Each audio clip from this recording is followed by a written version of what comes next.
All right, I'm going to teach you how to make some grits. I prefer to use stone ground grits from specialty mills because they're really nice and fresh, and specialty mills grind them between stones. And also specialty mills don't degerminate their grits. When grits aren't degerminated, they tend to have a much better flavor. These are white corn grits. A lot of people say they use yellow corn grits because they say they're sweeter.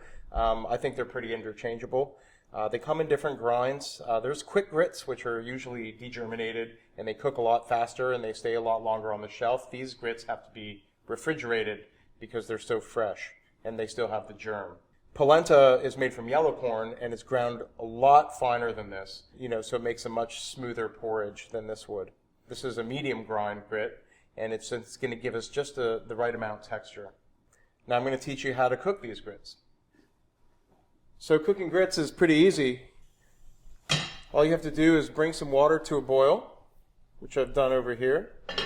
And what I like to do is I like to take some water, and you could soak these overnight. If you were to soak them overnight, they would take half the time to cook, but it's not necessary. I never soak them overnight, but I do like soaking them for about 5 minutes just to let some of the impurities float to the top. So as you can see, just some impurities are floating to the top, and I just kind of like to skim it off a little bit, and I think that it makes for a much nicer texture once they're cooked.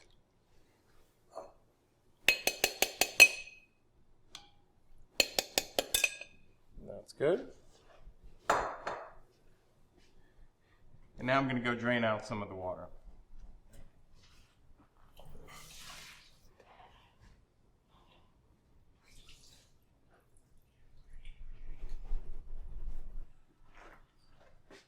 All right, we're just going to season the water a little bit with a little bit of salt. We're going to season it again later.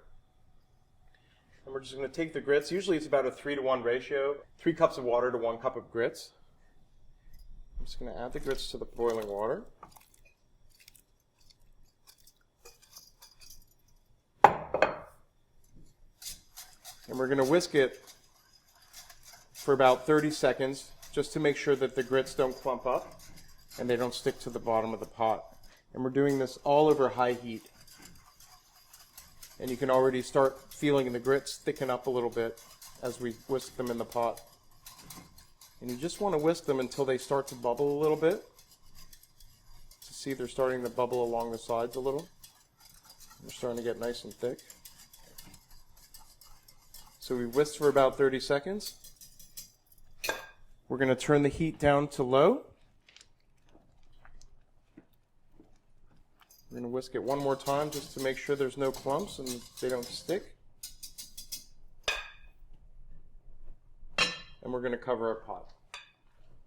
Now every few minutes you're going to want to take the lid off and whisk them so they don't clump up and make sure they're not sticking to the bottom of the pot. These will take around 25 minutes to half an hour to cook. All right, so now that our grits have cooked for about half an hour, we're going to take the lid off. We're going to give them one more little whisk. So now that the grits are done, you usually always add a good amount of butter at the end. And then we turn off the heat. And the butter just makes them really, really rich. And now they're pretty much a blank canvas. A lot of people add cheese at this point, vegetable purees, black pepper, cayenne pepper. You can add whatever you want. You could also fold in shredded chicken, shredded duck, crab meat, shrimp. So once we've added the butter, now's a good time to taste them and see if they need any more seasoning. And they're perfect. At this point you could add a little more salt, but we've already added salt to our water at the beginning. Now that the butter's incorporated, that's the texture you're looking for. So they just stand up on the plate. They're not too thick or they're not too liquidy. And there you have your stone ground white corn grits.